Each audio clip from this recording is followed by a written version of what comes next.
Bonjour Nicolas Dose. Bonjour Graziella. Alors Nicolas, les impôts locaux flambent cette année. À part quelques exceptions, la taxe d'habitation et la taxe foncière connaissent des hausses très importantes. Une hausse moyenne d'ailleurs en France de 6%.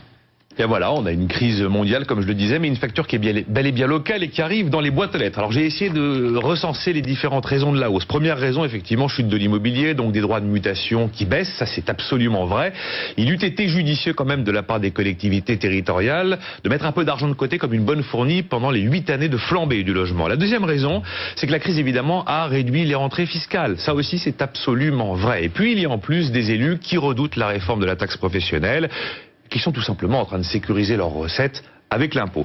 La troisième raison, c'est que l'État transfère toujours plus de charges aux collectivités territoriales. Là aussi, c'est absolument vrai. Seulement aujourd'hui, ces transferts de charges sont absolument intégralement compensés et la compensation est absolument contrôlée, Graziella. Alors au-delà du problème des ressources face aux dépenses, il y a une autre question qui se pose, c'est celle de la bonne gestion des communes. Oui, c'est la quatrième raison, celle-ci. Il est vrai que de plus en plus, les communes et les départements investissent beaucoup dans le social et sont de moins en moins soutenus par l'État. Mais il y a quand même aussi d'incroyables gaspillages. Je sais pas, fallait-il créer un deuxième stade de France à Lille? Que penser de la piscine Joséphine Baker à Paris, qui a été inaugurée en 2006 et qui a été fermée un an plus tard? Montpellier a-t-elle besoin d'une nouvelle mairie géante dessinée par Jean Nouvel? Est-ce qu'il faut 40 vice-présidents pour faire fonctionner la ville de Metz?